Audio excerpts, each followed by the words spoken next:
Hello, Amy. Please come to Isa Restaurant across from the station right away. The whole family is here waiting for you. Isa Restaurant? You mean that French restaurant place? What do you mean the whole family is waiting? Actually, I reserved the place. I even invited the family members who usually can't make it. The cost will be around $20,000, and I'll be paying with your credit card. Please hurry. With that, my husband James hung up the phone.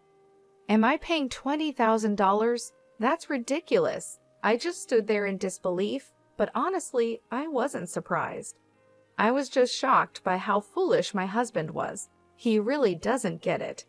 Despite having everything under control, my husband is putting himself in a terrible situation, and I'm seriously thinking about pushing him over the edge. With that thought, I left the house. 20 minutes later, I arrived at Isa Restaurant. James was waiting alone and greeted me with a creepy smile that didn't match the fancy restaurant. He said the relatives were already in another room, and he started talking proudly.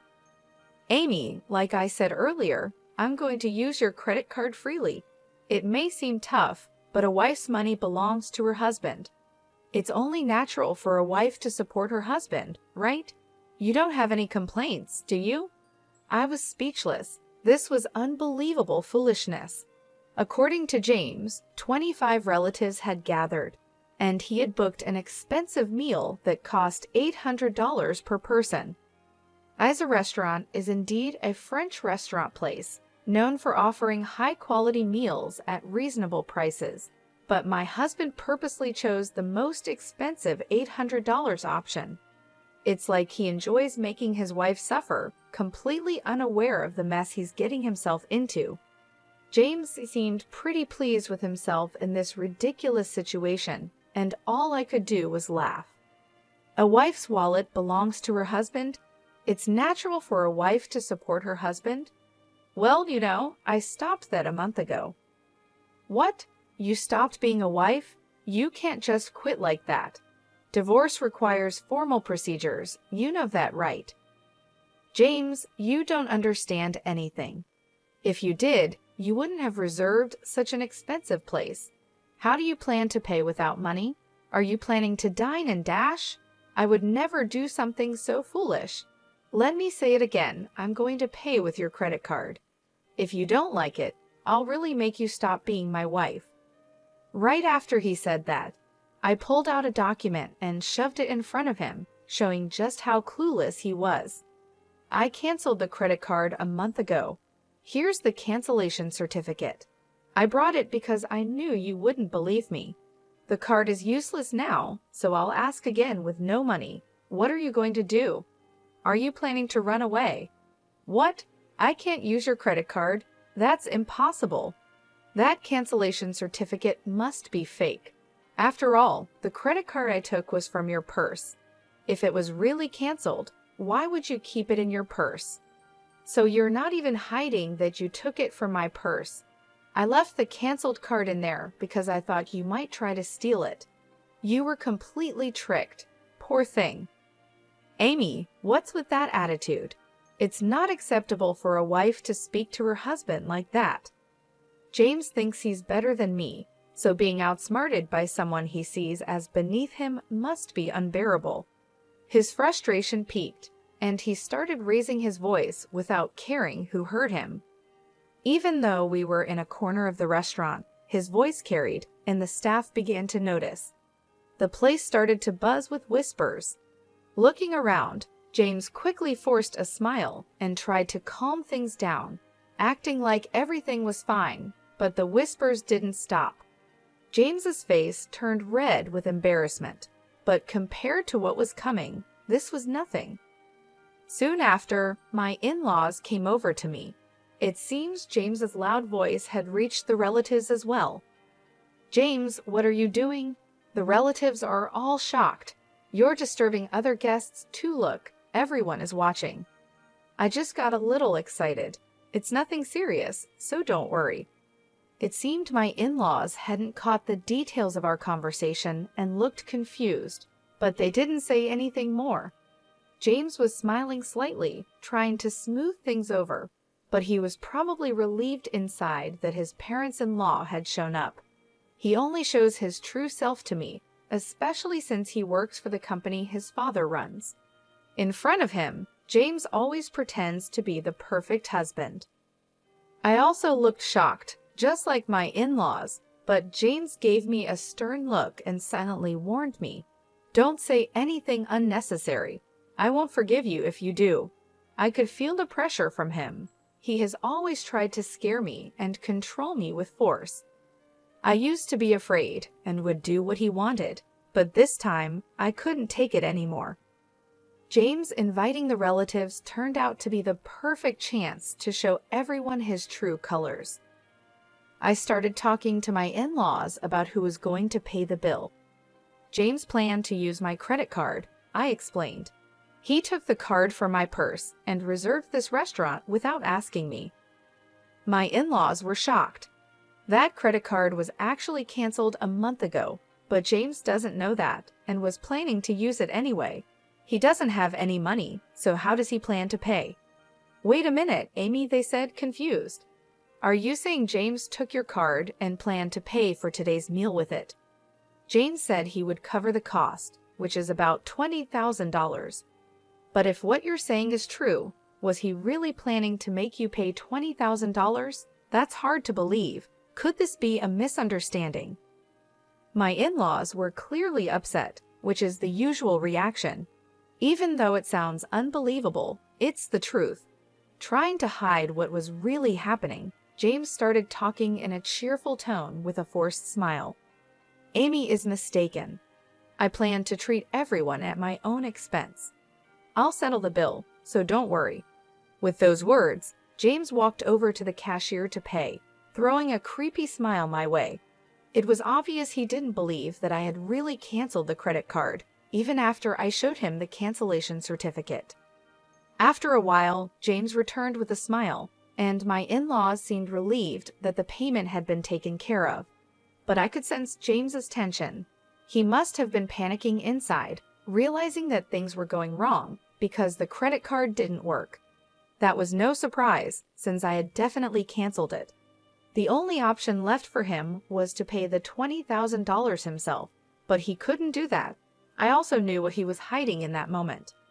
I gave him a cold stare and said, "Tell the truth before things get worse." My words made him nervous, and his face changed. After thinking for a moment, he finally admitted the truth. "Sorry, Dad, Mom, I really couldn't make the payment.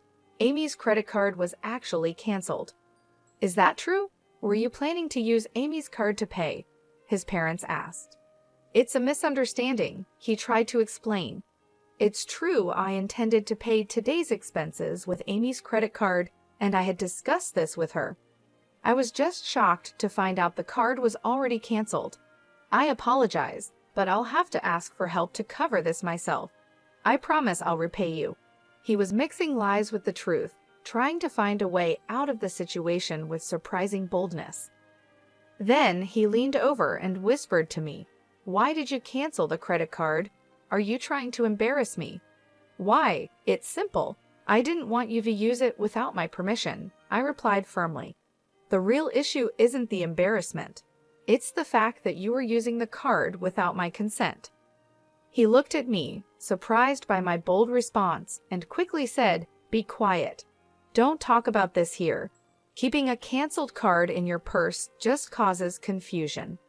But it seemed my in-laws had overheard our conversation, and they turned to James with a stern look.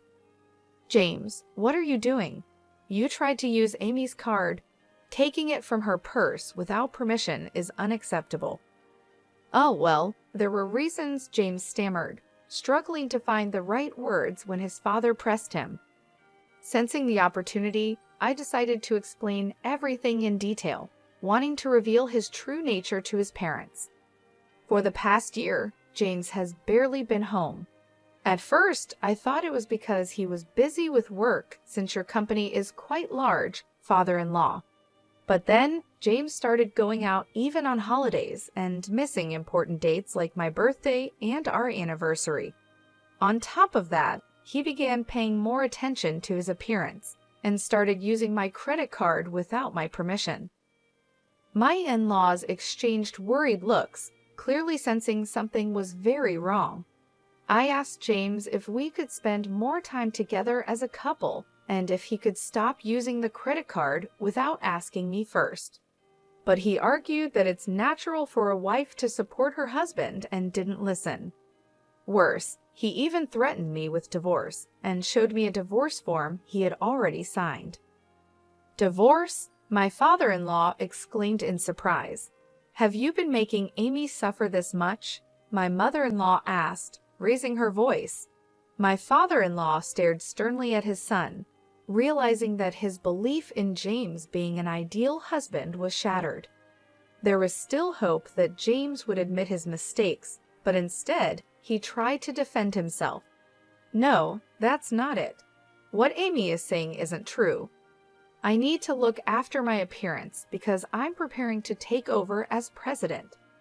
The meetings I attend on weekends are networking events and seminars, all part of my job. What's wrong with using joint funds for work-related expenses?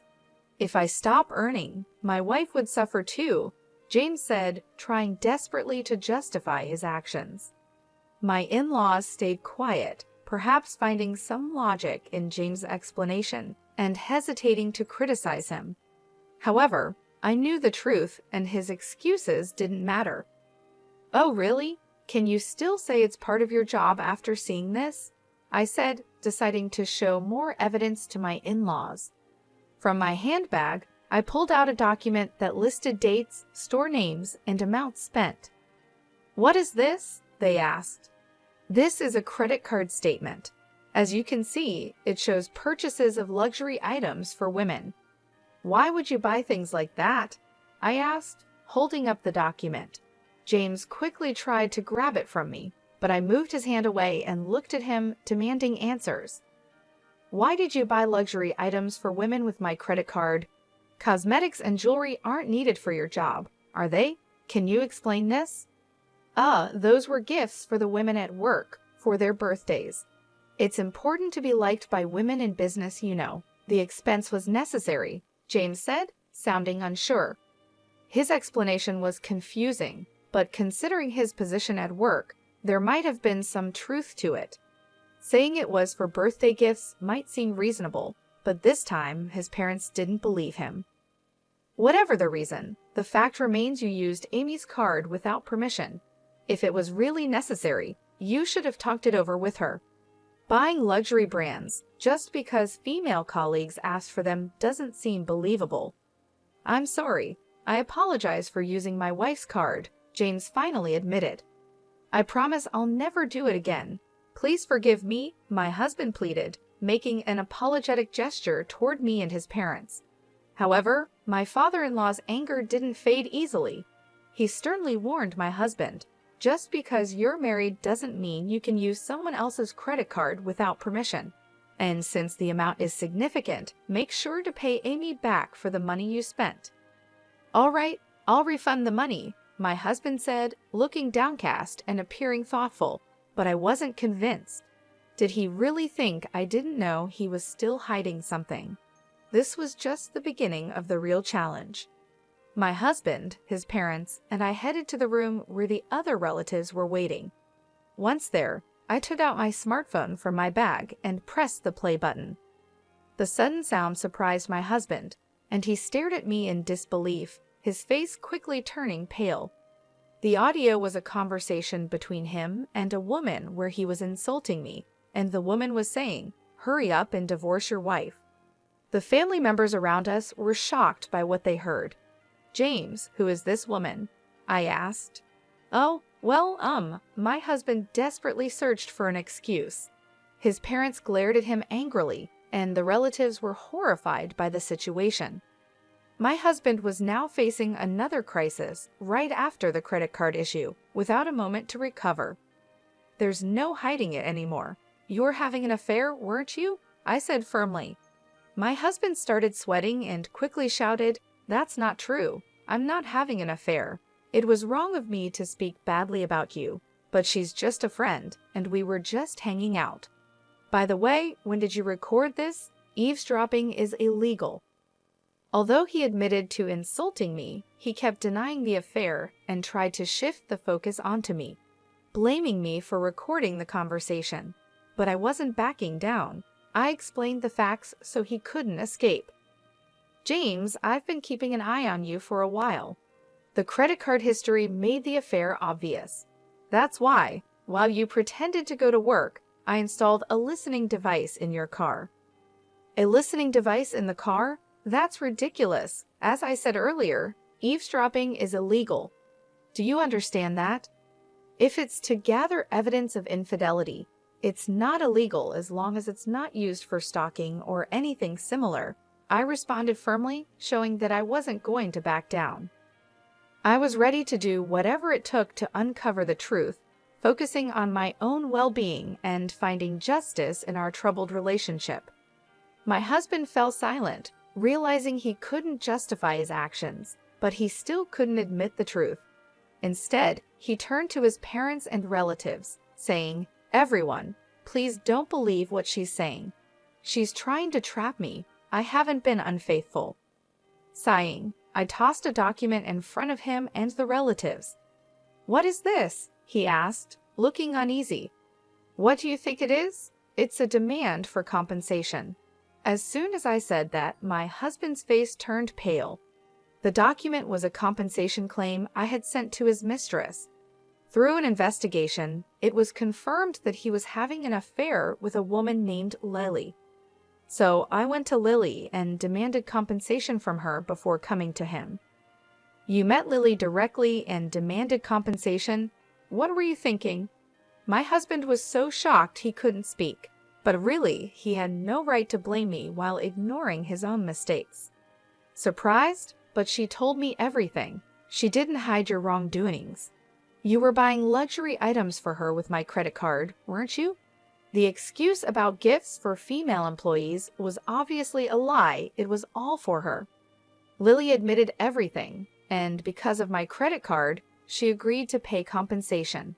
That's why I brought this compensation claim. My husband looked up at the sky, his face full of despair. I waved the compensation claim in front of him, showing it off. Unable to hide his irritation, he raised his voice, saying, "Damn, to think you planned all this without me knowing. You're truly a cunning wife." "I was your wife, but that's in the past. I told you a month ago that I quit, didn't you hear? In fact, the divorce papers have already been submitted. I'm just an acquaintance now." "Did you really submit the divorce papers?" "Why are you surprised?" "I simply submitted the divorce papers you waved in my face to try to trouble me. Everything was done through the proper procedures. Any complaints? But you shouldn't just file for divorce on your own. Divorcing without discussion is unreasonable." "It might be unreasonable, but that doesn't change the fact that you used my credit card without permission. That's why I filed the divorce papers on my own. This matter is now settled." My husband was left speechless, clearly shocked by my actions. He hadn't expected any of this. My in-laws and other relatives who were watching seemed to finally realize that my story was true. Using Amy's credit card without permission and having an affair. To think we believed you two were happily married and you were committing such betrayals, they said, their faces filled with anger. The entire family sternly reprimanded my husband. My father-in-law spoke firmly. "This marks the end of our relationship as parent and child. Additionally, you are fired from the company." "Fired? Just for an affair? This is too harsh. Think about it calmly," my husband protested. At that moment, a sharp snap echoed through the room. My mother-in-law had slapped my husband hard across the cheek. Tears filled her eyes, a mix of sadness, pity, and disappointment. "Just an affair? You're the one who's wrong, James. You planned to hurt Amy and then just run away?" Her voice was filled with anger, and my husband had nothing to say in response. All eyes in the room stared coldly at him. "Mere an affair," he had said, revealing his irresponsibility. He had always proclaimed, "My wife's money is mine. A wife should devote herself to her husband." Such selfish attitudes were unforgivable. For a moment, he remained silent, but then, with stubborn defiance, he slowly raised his head and declared, "It doesn't matter if I'm divorced or fired. I'm going to be with Lily." "What did you say?" Everyone was shocked as my husband openly revealed his plans to marry another woman right after our divorce. He then confidently declared, "I am skilled enough to work at any company without a problem. My father's company is worthless. As long as I have Lily, that's all I need. I truly love her. Marrying her is all that matters to me." My in-laws were stunned by his words. Even after being pushed into a divorce, cut off by his family, and losing his job, my husband still remained defiant. But his arrogance was about to hit a wall. "You might not know this, but Lily has been seeing several other men as well," I revealed. "That's a lie. Lily loves only me. You're just jealous and making this up," he shouted back, refusing to believe it. "But it's the truth. She has relationships with multiple men, and you weren't the most important to her." "Not the most important." "Yes, you weren't that significant to her. In fact, she paid the compensation to me quickly to avoid any problems." "I can't believe it. I didn't think Lily was that kind of woman. The idea that she had feelings for you was just a delusion. You were being used. By the way, the compensation she paid me was actually funded by another man she was seeing." "That's a lie. There's no way Lily would deceive me. We are going to get married. Nothing you do can stop us." My husband still couldn't accept the truth, so I calmly confronted him with the reality. "It's time for you to understand that you've been abandoned. Haven't you noticed that you haven't been able to reach Lily lately? Your calls and messages aren't going through, right?" Now that I mentioned it, my husband hesitated. He started to realize what was happening.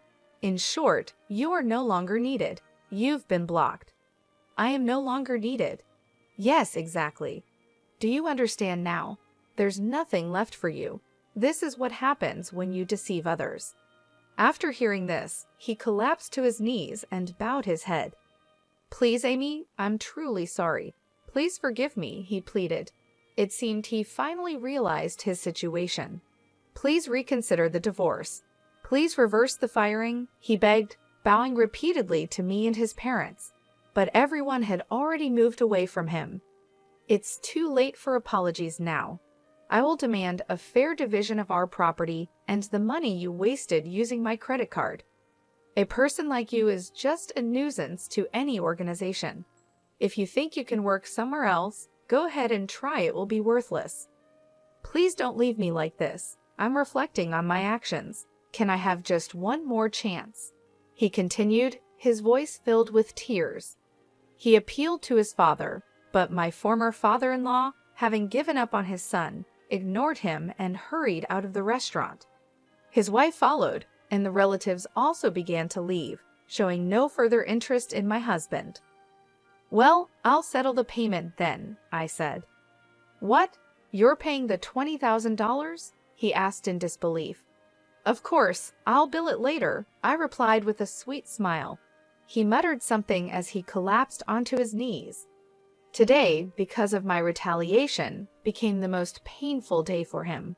However, this story is not yet over. His ordeal will continue. After the incident, I returned to my parents' house, but for the past few days, I've been receiving numerous missed calls, all of them from my ex-husband, James. The phone is still ringing nonstop, and I know exactly why. I have been ignoring his calls on purpose, but this time, I decided to answer to deliver the final blow.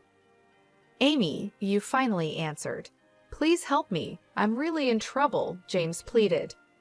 "It sounds like a tough situation. What happened? Are you trying to escape debt collectors?" I asked calmly. "What? How did you know that?